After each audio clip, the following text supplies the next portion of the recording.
What's going on, everybody? This is Chris Classic dropping a car vlog. Hope you guys are having a wonderful morning. It is still very cold in the Midwest. Like, it was super cold today. This is that weather where your tire pressure get low for no reason. This is the weather where your car be acting funny when you start the car. You be thinking your car is sick and you need to give it some NyQuil, a Dayquil, a CarQuil. Like, this is that cold weather. This is that, oh man, you're going to be cursing until that heat get hot. And it may or may not, because that's how cold it is. But anyway, stay warm. And if you are warm, congratulations, especially if you're in them hotter states. Nobody tells you today, remember that God loves you, Christ loves you, and I love you as well. I pray that that Holy Spirit that Christ has left us, we dwell in it, we move around in it, we use it as refuge. We learn how to press on through things and trials and tribulations that the good book tells us about. So it's always important. Seek for yourself. Make sure you subscribe to the Take It On podcast, where I talk about professional wrestling topics, and I put up matches as Classic Alpha, a professional wrestler who has been doing this for 13 years. Also, subscribe to my second YouTube channel, C3 Ultimate Wrestling. That is me and my wife's professional wrestling company. And even though we're currently trying to fight back for control, that is still our baby. Next week, February 1st, Dyer, Indiana, 15, The Takeover. That is the 15th show of C3 Ultimate Wrestling. It's put together by the board. You guys know how I feel about them. But still, to see some great wrestling, great talent, great action, family-friendly entertainment. February 1st, doors open 12:30. Show starts at 1 o'clock. An afternoon show, so you get to see two great wrestling shows. You see us first with 15, and then you can go home, or you can drive to Indianapolis, Indiana. Two great shows in Indiana to watch the Royal Rumble. So make sure you get those tickets on Eventbrite. All right, I want to talk about the Hurt Syndicate. We heard people,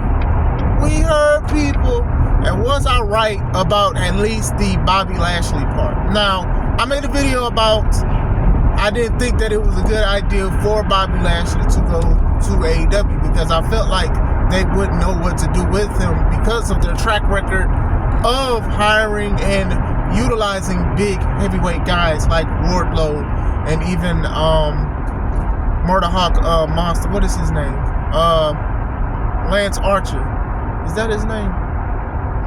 I think it is his name. I want to say Lance Hoyt or whatever, because I remember him from TNA. But yeah, and other guys too. It's just, Powerhouse Hobbs, guys like that.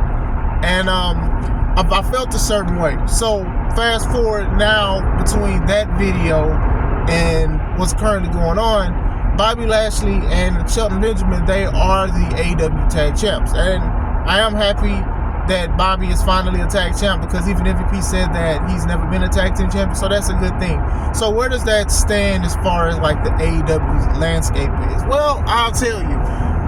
They beat Private Party, who were the tag champs, for only a few months, and I can't tell you anything memorable that they did. And that's nothing against Private Party. It's just that Tony and / AEW just has a habit of sometimes putting the belts on people, and it's too late. Like, I don't want to say that it was something more interesting going on, because I actually do like Private Party, but I do feel like they should have got those titles way earlier than what they did. Like, to me, it was too many things that was going on between the Hurt Syndicate debuting and everything else that's going on with certain things. And I don't think that they did them a service with them having the titles the way they did.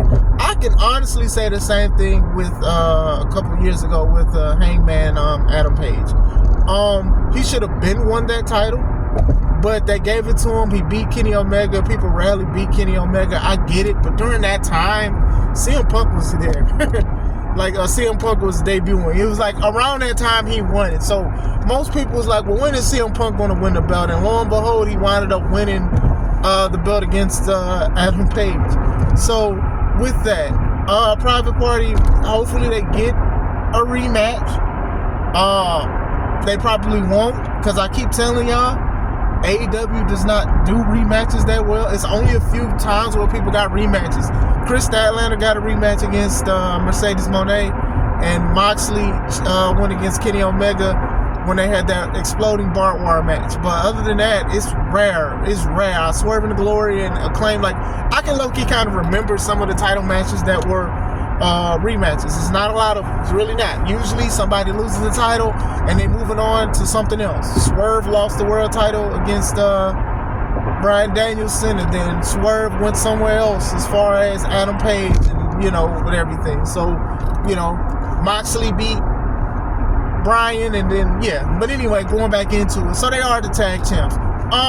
What I'm expecting is hopefully it's a long reign or a dominant reign, because people love these guys. Regardless if they're bullies, they're chanting Shelton, they're chanting Bobby, they're saying, we heard people. Like, to me, they bring an elevation to the AEW product, because a lot of people do wrestle the same. They wrestle the same. Sometimes the stuff isn't memorable and stuff like that. And even the match that they had, it was dominant. MVP didn't even have to help Shelton Bobby, and he don't need to, honestly, to go against Private Party and stuff.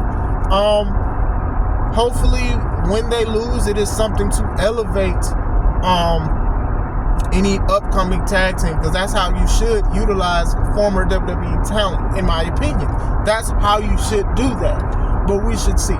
Now, as far as them winning the belts, I do feel like, you know, it's not been a lot of things going on with those belts. Even when the Young Bucks had it for so long, it was like people wasn't receiving the Bucks as the champs. They didn't care. And the tag titles, they usually go more to makeshift teams than actual teams.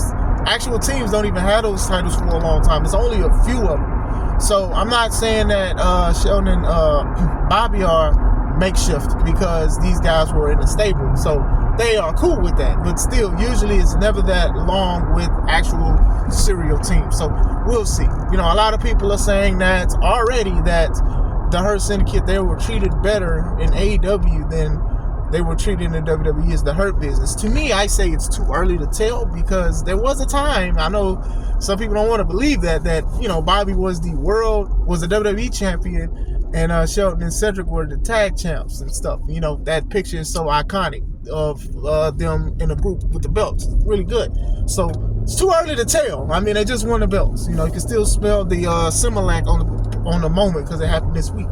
So we'll see where it goes with it. You get what I'm saying? Like I said, the tag belts, they haven't been held in that much high regard in AEW. And also, I do feel personally that they are the tag champs, because they don't want them to go straight for the Death Riders or Darby Allin. I do feel like whatever happens between Moxley and Darby most likely will win the title, because they love Darby so much. Darby will win it, and then he'll be fed Shelton. He'll be fed Bobby.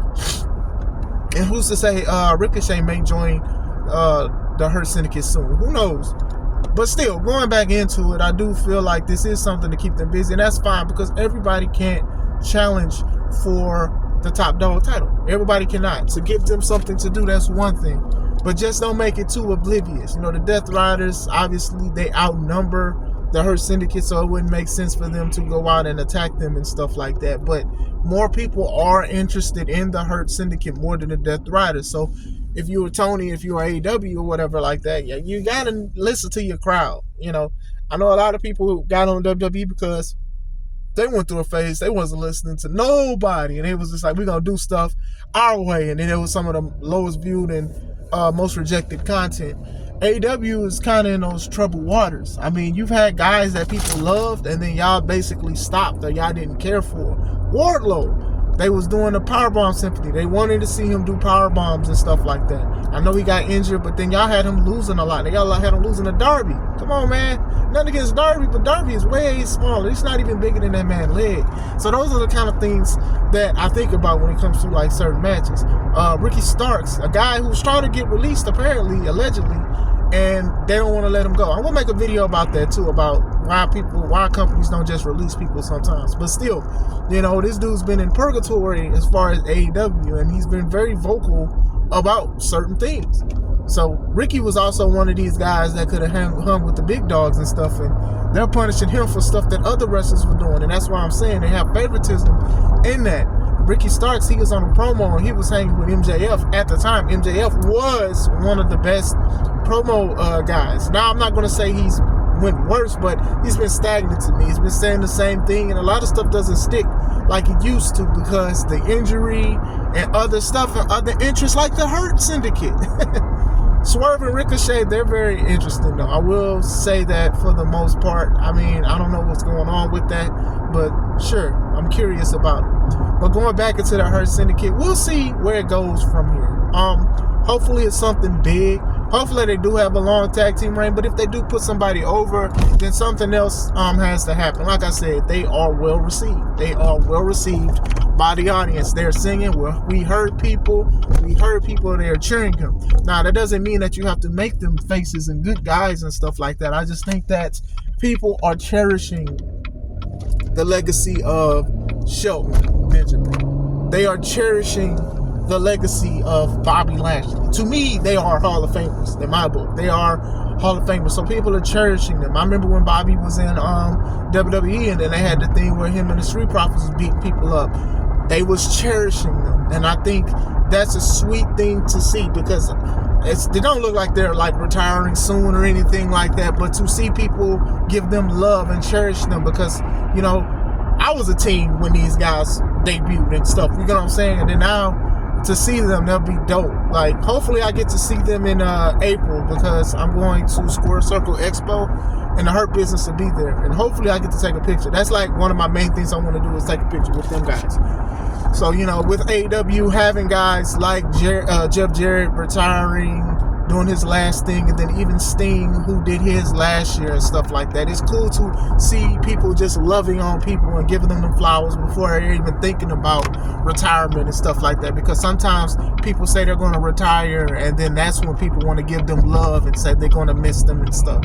So to see that, that's very good. So as far as did I make a mistake saying talking about that video, it's more of a wait and see still, honestly. But at the same time, I do like what I'm seeing so far. I do like the love they're getting. I do love the time that they're getting.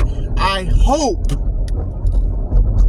we cope. I hope that the people that are in the back, they are using them as learning trees and asking them questions about the business, what would work, what wouldn't work, because what they're doing is working.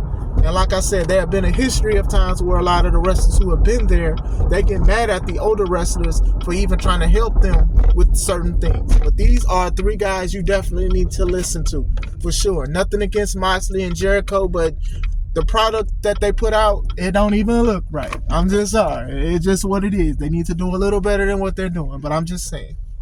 But what do you guys think? Have you been liking the Hurt Syndicate? Have you been enjoying what they've been doing? Do you think that they're going to go to the main event somehow? Do you think they're going to clash with the Death Riders? Let me know. Hope you guys have a wonderful day. This is Chris Classic. Let's take it home. Ooh, it's cold.